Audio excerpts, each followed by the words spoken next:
Hello दोस्तों, मैं आदर्श कुशवाहा एक बार फिर से आपका स्वागत करता हूं अपने यूट्यूब चैनल एडू क्लासेस पर। पिछले क्लास में हम लोगों ने अफ्रीका महाद्वीप के पर्वत श्रृंखलों पर चर्चा की थी। आज उसी सीरीज को कंटिन्यू करते हुए हम लोग अफ्रीका महाद्वीप के प्रमुख मरुस्थल डेजर्ट पर बात करेंगे।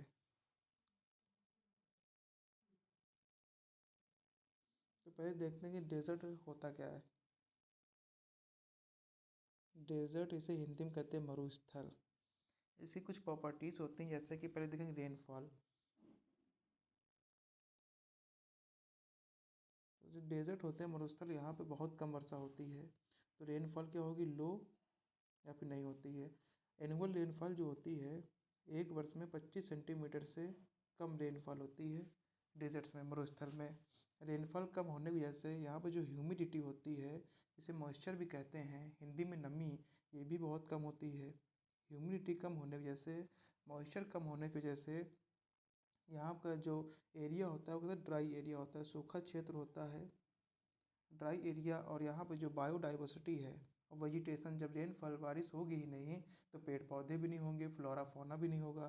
तो जो वेजिटेशन है, वेजिटेशन मतलब होता है the area covered by plant, पेड़ पौधे द्वारा कवर किया गया एरिया को ही वेजिटेशन कहते हैं।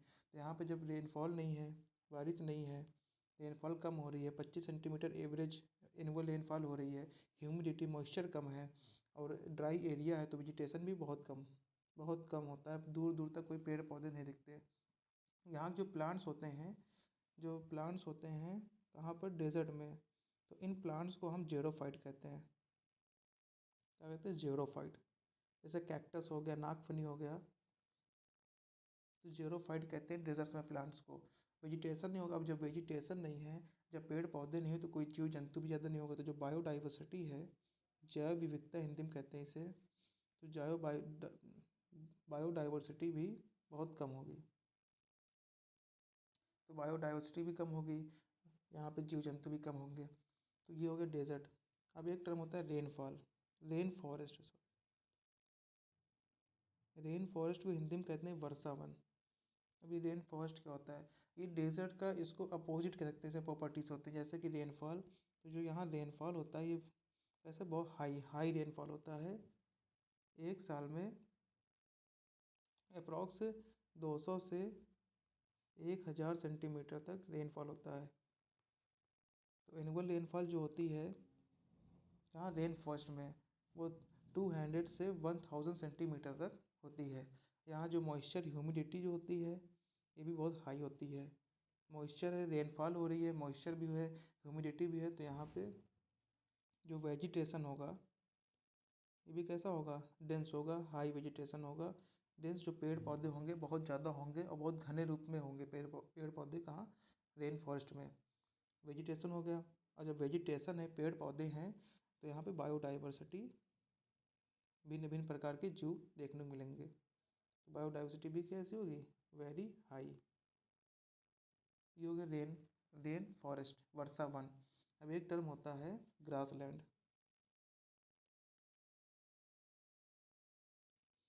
ग्रासलैंड की बात करें तो यहाँ जो एनुअल रेनफॉल होती है, जो एक साल में वर्षा होती है, ये 50 से लेकर के 90 सेंटीमीटर के बीच होती है।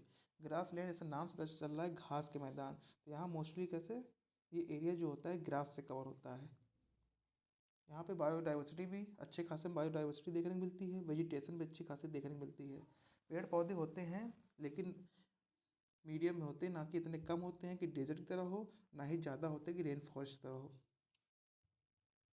ये देखिए, ये है डेजर्ट, जिसका एनुअल रेनफॉल होता है 25 सेंटीमीटर, 25 सेंटीमीटर से कम वर्षा होती है डेजर्ट में, मरुस्थल में। और ग्रासलैंड, यहाँ पे एनुअल रेनफॉल होता है 50 से लेकर 90 सेंटीमीटर के बीच। और जो रेन फॉरेस्ट है, यहाँ 200 सेंटीमीटर से 1000 सेंटीमीटर के बीच में रेनफॉल होती है। तो ये हो गया डेजर्ट, ग्रासलैंड और रेन फॉरेस्ट।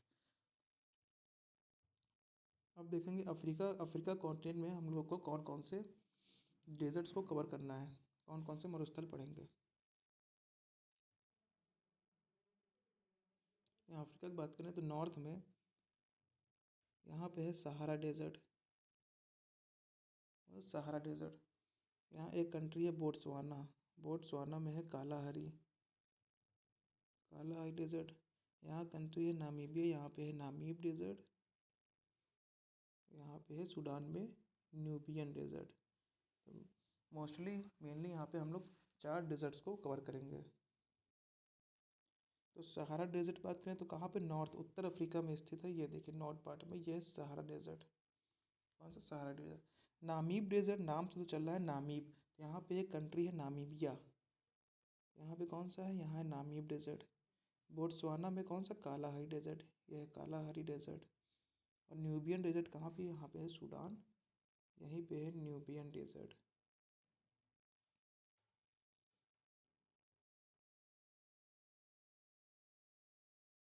अब देख लेते हैं, एक पहले क्लाइमेटिक जोन देख लेते हैं।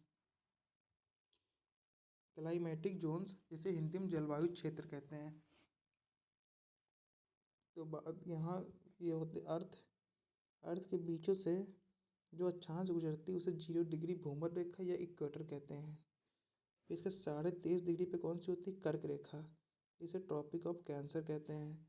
और 30.5 डिग्री साउथ में होगी कैप्रिकॉन, ट्रॉपिक ऑफ कैप्रिकॉन, इसे मकर रेखा कहेंगे। और 66.5 डिग्री 66.5 डिग्री नॉर्थ में जो होगी इसे कहते हैं आर्कटिक सर्कल, क्या कहेंगे, आर्कटिक सर्कल। और 66.5 डिग्री साउथ में जो होगा उसे कहेंगे अंटार्कटिका सर्कल, अंटार्कटिका सर्कल।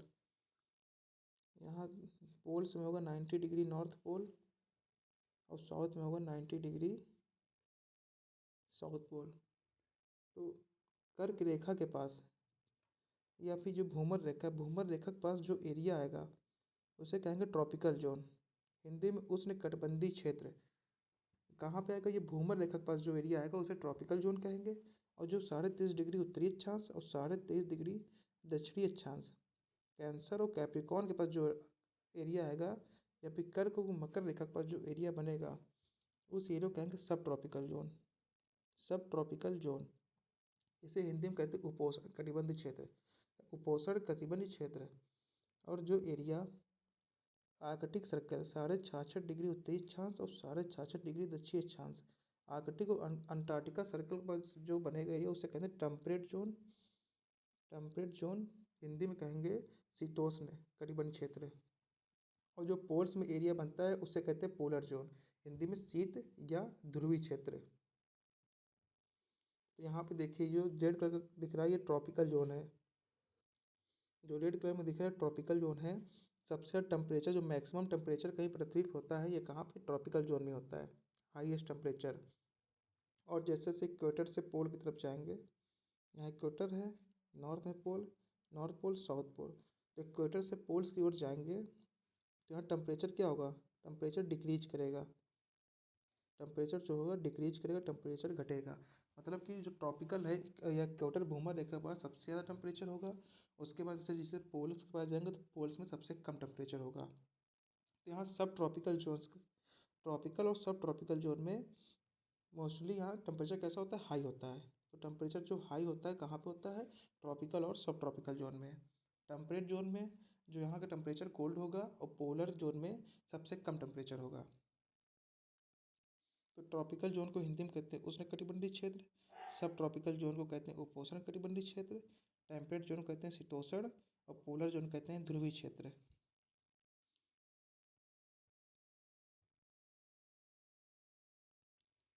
अब सहारा डेजर्ट्स को पढ़ते हैं। ये है इक्वेटर, 0 डिग्री अक्षांश, इसे इक्वेटर कहेंगे। और इसके यहाँ पे नॉर्थ में है ट्रॉपिक ऑफ कैंसर। और अभी हम लोगों ने देखा ट्रॉपिक ऑफ कैंसर के पास जो एरिया होता है उसे हम सब ट्रॉपिकल जोन में रखते हैं। सब ट्रॉपिकल जोन को हिंदी में कहते हैं उपोष्ण कटिबंधीय क्षेत्र। तो जो ट्रॉपिक ऑफ कैंसर या ट्रॉपिक ऑफ कैप्रिकॉर्न के पास जो एरिया आएगा उसे किस में रखेंगे, सब ट्रॉपिकल जोन में। और सहारा कहाँ पे है, सहारा ट्रॉपिक ऑफ कैंसर के पास है, नॉर्थ है, अफ्रीका के नॉर्थ में स्थित है सहारा डेजर्ट। तो सहारा डेजर्ट कैसा डेजर्ट हो जाएगा, तो ये सब ट्रॉपिकल टाइप जो डेजर्ट हो जाएगा, उपोष्ण कटिबंध क्षेत्र में आता है सहारा मरुस्थल। और सहारा डेजर्ट की बात करें, जो सहारा डेजर्ट है ये ये अप्रोक्स 11 देशों में, 11 कंट्रीज़ में सहारा डेजर्ट्स का विस्तार है। और ये कैसा है, इसका क्लाइमेट कैसा है, तो ये सहारा डेजर्ट कैसा हॉट डेजर्ट है, हॉट डेजर्ट। सहारा एक गर्म स्थल है। और बात करें तो सहारा डेजर्ट विश्व का सबसे लार्जेस्ट हॉट डेजर्ट है। सबसे बड़ा गर्म स्थल कौन सा है, तो सहारा है।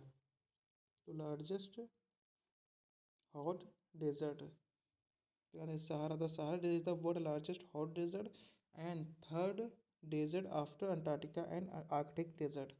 तो सहारा जो मरुस्थल है विश्व का सबसे बड़ा गर्म मरुस्थल है, लेकिन अंटार्कटिका और आर्कटिक के बाद विश्व का तीसरा सबसे बड़ा मरुस्थल है, जो अंटार्कटिका है और आर्कटिक है। तो यहाँ पे होता है नॉर्थ 90 डिग्री नॉर्थ पोल और 90 डिग्री साउथ में होता है साउथ पोल। साउथ पोल के पास जो होता है वो होता है अंटार्कटिका और नॉर्थ पोल में जो है वो आर्कटिक है। अंटार्कटिका और आर्कटिक ये कैसे डेजर्ट हैं, ये कोल्ड डेजर्ट हैं। और सबसे बड़ा अगर बोलते तो विश्व में सबसे बड़ा जो मरुस्थल है वो कौन सा है, तो अंटार्कटिका मरुस्थल विश्व का सबसे बड़ा मरुस्थल है, लेकिन वो कैसा ठंडा है, तो कोल्ड डेजर्ट है। सबसे अंटार्कटिका, फिर आर्कटिक, फिर उसके बाद सहारा डेजर्ट विश्व का तीसरा सबसे बड़ा मरुस्थल है। तो सहारा रेगिस्तान दुनिया का सबसे बड़ा गर्म रेगिस्तान है और अंटार्कटिका आर्कटिक के बाद तीसरा सबसे बड़ा रेगिस्तान है। सहारा रेगिस्तान की बात करें तो 11 देशों में इसका विस्तार है। सहारा डेजर्ट का जो सिचुएशन है ये कहाँ पर स्थित है, तो ये नॉर्थ अफ्रीका के उत्तरी भाग में सहारा मरुस्थल स्थित है। आप देखें तो Sahara tropic of cancer passes through the Sahara desert. तो सहारा डेजर्ट जो है उससे कौन सा ट्रॉपिक ऑफ कैंसर है, वो कहाँ से गुजरती है, सहारा डेजर्ट से गुजरती है। तो ये है कैंसर 30.5 डिग्री उत्तरी अक्षांश, तो सहारा से ही ट्रॉपिक ऑफ कैंसर। और ये कहाँ पे है, नॉर्थ पार्ट में स्थित है, अफ्रीका के उत्तरी भाग में स्थित सहारा डेजर्ट। और ट्रॉपिक ऑफ कैंसर के कर्क रेखा गुजरने के कारण कर्क रेखा के पास के जो क्षेत्र आते हैं, कर्क रेखा के पास जो क्षेत्र पड़ता है या मकर रेखा के पास जो क्षेत्र पड़ता है उसे उपोष्ण कटिबंध क्षेत्र में रखा जाता है, सब ट्रॉपिकल जोन में। तो इसी की वजह से सहारा जो रेगिस्तान है ये कैसा उपोष्ण कटिबंध सब ट्रॉपिकल टाइप डेजर्ट है, कैसा उपोष्ण कटिबंध क्षेत्र में आता है। और सहारा की बात करें तो Sahara is the sparsely populated desert in the world. दुनिया का सबसे कम आबादी वाला रेगिस्तान कौन सा, सहारा। तो सहारा डेजर्ट दुनिया का सबसे कम आबादी वाला मरुस्थल है, लेकिन और बात में सबसे ज़्यादा तो मोस्ट पॉपुलेटेड जो डेजर्ट है वो कौन सा है, तो वो है थार डेजर्ट। थार डेजर्ट जो इंडिया में है वो सबसे ज़्यादा घनी आबादी वाला मरुस्थल है, कौन सा, थार डेजर्ट। और सबसे कम आबादी वाला मरुस्थल सहारा। सहारा दुनिया का सबसे कम आबादी वाला रेगिस्तान है। अब बात करें एक स्थान है अल्जीजिया जो कि लीबिया में स्थित है, और लीबिया जो देश है वो सहारा में ही आता है। तो सहारा अल्जीजिया लीबिया जो है ये विश्व का दूसरा सबसे गर्म स्थान है। Al Aziziyah Libya is the second hottest place in the world. ये कहाँ, सहारा डेजर्ट में स्थित है। और ये किसके बाद नंबर 1 पे कौन है, विश्व का दूसरा सबसे गर्म स्थान है लीबिया में अल्जीजिया। तो दूसरे नंबर पे, पहले नंबर पे कौन आता है, तो पहले नंबर पे है death valley of California, death valley of California. तो कैलिफोर्निया की डेथ वैली के बाद दूसरे नंबर का सबसे गर्म स्थान अल्जीजिया लीबिया है, जो कि कहाँ, सहारा में स्थित है। अब एक है साहिल बेल्ट। तो साहिल बेल्ट ये एक ट्रांजिशनल जोन है। तो पहले देखते हैं ट्रांजिशनल जोन क्या होता है। इसे हिंदी में कहते हैं संक्रमणकालीन क्षेत्र, ट्रांजिशनल जोन। जैसे कि मान लेते हैं यहाँ पे है डेजर्ट,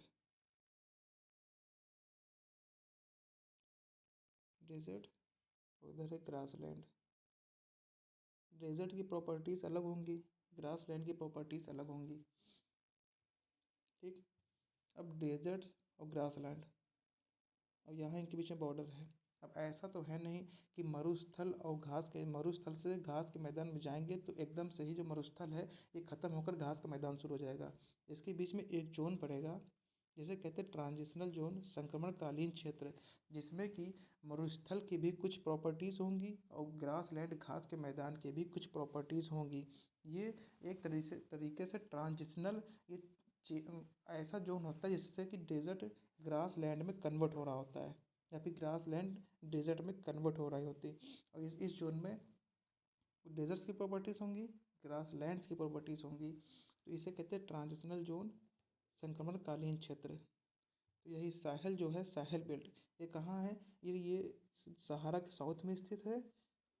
ये साहेल बेल्ट है, ब्लू कलर दिख रही है, कैसे साहेल बेल्ट है। और ये ट्रांजिशनल जोन है, संक्रमणकालीन क्षेत्र है। क्या ट्रांजिशनल जोन? किसके बीच में? सहारा जो कि डेजर्ट है, सहारा क्या है? डेजर्ट, सहारा डेजर्ट और सवाना घास के मैदान। तो सहारा मरुस्थल और सवाना घास के मैदान के बीच में बाउंड्री के रूप में काम करता है साहेल बेल्ट। तो साहेल बेल्ट का यह उत्तर में शुष्क सहारा रेगिस्तान और दक्षिण में नम्र सवाना घास के मैदान के बीच संक्रमणकालीन क्षेत्र बनाता है। एक ट्रांजिशनल जोन बनाता है जिसमें कि सहारा की भी कुछ प्रॉपर्टीज़ होंगी और सवाना ग्रासलैंड्स की भी कुछ प्रॉपर्टीज़ होंगी। ये सहारा डेजर्ट और सवाना ग्रासलैंड के बीच में क्या एक बॉर्डर के रूप में बनाता है, इसे कहेंगे साहेल बेल्ट, साहेल बेल्ट।